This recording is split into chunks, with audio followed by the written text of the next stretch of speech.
चुनावी रंग की तैयारी में उत्तराखंड क्रांति दल कुमाऊं क्रांति संवाद यात्रा खटीमा में बाइक रैली कर राज्य निर्माण शहीदों को श्रद्धांजलि दी। खटीमा ऊधम सिंह नगर उत्तराखंड। रिपोर्ट राम गुलाब। उत्तराखंड क्रांति दल की कुमाऊं क्रांति संवाद यात्रा खटीमा में पहुंचकर पूर्ण हुई, जिसमें पूरी टीम ने पहले बाइक रैली की, उसके बाद राज्य निर्माण के वक्त खटीमा में शहीदों को श्रद्धांजलि दी। वहीं कुमाऊं संवाद यात्रा युवा प्रकोष्ठ के केंद्रीय अध्यक्ष आशीष नेगी के नेतृत्व में हुई। यह यात्रा रुद्रपुर से शुरू होकर काशीपुर, रामनगर, हल्द्वानी, अल्मोड़ा, बागेश्वर, गंगोलीहाट, पिथौरागढ़, जागेश्वर, लोहाघाट, आखिर में खटीमा आकर पूर्ण हुई। इस दल ने कुमाऊं की हर जटिल समस्या को लेकर लोगों से संवाद किया। लोगों ने भी हर जगह युवा नेता आशीष नेगी और कुलदीप रावत से अपनी अपनी समस्या बताई। साथ ही संगठन की मजबूती के लिए इस यात्रा को बहुत अहम माना जा रहा है। कुमाऊं में जिस तरीके से ये यात्रा हुई, उतने बड़े लेवल पर अपना जनाधार कुमाऊं में जोड़ लिया है। वहीं युवा प्रकोष्ठ के केंद्रीय अध्यक्ष आशीष नेगी मीडिया से रूबरू होते हुए बताया कि उत्तराखंड में कांग्रेस व भाजपा सरकारों पर निशाना साधा और कहा कि उत्तराखंड पर शहादतों के बाद उत्तराखंड का निर्माण उत्तराखंड क्रांति दल द्वारा किया गया, पर दुर्भाग्यपूर्ण कांग्रेस और भाजपा की सरकारों ने उत्तराखंड को प्राकृतिक संसाधनों को जमकर लूटा है। आज उत्तराखंड में भ्रष्टाचार व अराजकता चरम सीमा पार कर चुकी है।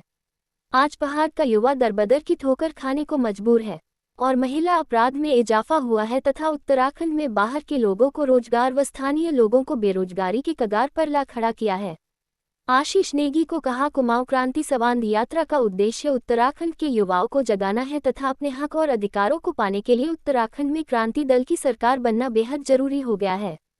इस यात्रा में आशीष नेगी के साथ कुलदीप रावत, गौरव जोशी, नीरज बिष्ट, राजा बिष्ट, दिव्यांशु मधवाल, आयुष रावत, श्याम सिंह रावत, विनोद रावत आदि मौजूद रहे।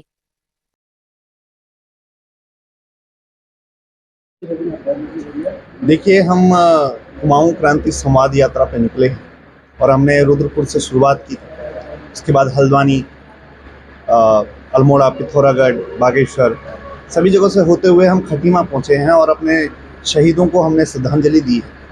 क्योंकि उत्तराखंड के 4 सिपाही, हिंदू, मुस्लिम, सिख, ईसाई, यदि ये नारा कहीं पे फिट बैठता है तो वो खटीमा की इस क्रांतिकारी भूमि पर बैठता है, जहाँ पर हमारे जो उत्तराखंड के पहले शहीद हुए सलीम, रफ़ीक, परमजीत सिंह सरदार जी और अन्य जितने भी हमारे शहीद, उन्होंने अपने आप को पहाड़ी मान के इस पहाड़ी राज्य के लिए बलिदान दिया था।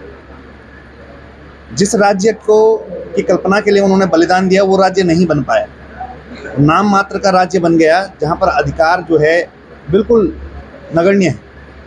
यहाँ पर मूल निवासी कौन होगा वो तय नहीं हुआ, यहाँ की स्थानीय भाषा कौन सी होगी वो तय नहीं हुआ।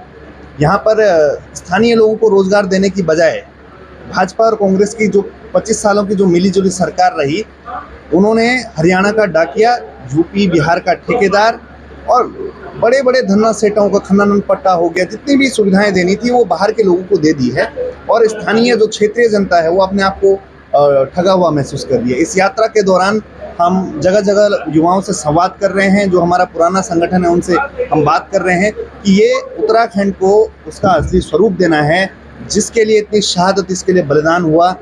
राजधानी गैरसैंण के लिए खटीमा की स्थिति आप देखिए या पिथौरागढ़ की देखिए तो आपको दिल्ली नज़दीक पड़ेगा और देहरादून दूर पड़ेगा। केंद्र बिंदु में राजधानी होनी थी। बहुत सारे बुनियादी मुद्दे हल नहीं हो पाए हैं। जनता में एक उबाल है और उस उबाल को समेटने के लिए हम लोग इस यात्रा पर निकले थे और जो यात्रा जो आज समापन यहाँ पर होगी खटीमा में, उसके बाद हमारे जो जन जागृति अभियान है वो हर जगह निरंतर जो हमारा संगठन बना है वो कर रहे हैं। पार्टी की बिल्कुल लड़ेगी, पार्टी बिल्कुल लड़ेगी 70 सीटों पर, कोई बड़ी बात नहीं। हमारे हर सीट पर 3 से 4 प्रत्याशी इस समय तैयारी कर रहे हैं, जो कि बहुत अच्छे संकेत हैं और जनता में स्वीकार्यता बन रही है। हर दूसरा व्यक्ति, हर तीसरा व्यक्ति यूकेडी को पसंद करने लगा है। हमारे झंडे को देखकर सम्मान देने लगते हैं, यूकेडी जिंदाबाद बोलने लगते हैं। तो इस बार पार्टी की सिंबल को क्या लड़ाई लड़ी? देखिए, बात सिंबल की नहीं है, बात है इस समय अधिकारों की। अगर हम नहीं आए राज्य की सत्ता में तो ये राज्य बिल्कुल अपना अस्तित्व खो देगा। ये जो जहर घोलने वाली राजनीति है, धार्मिक उन्माद इस राज्य में पहली बार देखने को मिला है।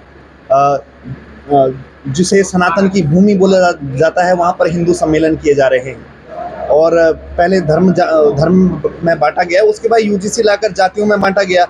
पर जो विकास के जो मुद्दे हैं, जो बुनियादी मुद्दे हैं, वो बिल्कुल गौण हो गए हैं। तो हमारा आना बहुत ज़रूरी है। हम जितना कमज़ोर हुए हैं, यहाँ का मूल निवासी उतना कमज़ोर हुआ है। जैसे कि पार्टी के पास इस वक्त सिंबल नहीं है, कोई चुनाव पिछले भी चुनाव में सिंबल नहीं का। देखिए, हमारा जो संगठन है वो प्रयासरत है और सिंबल इतना बड़ा विषय नहीं है, क्योंकि यूकेडी को लोग पहचानते हैं।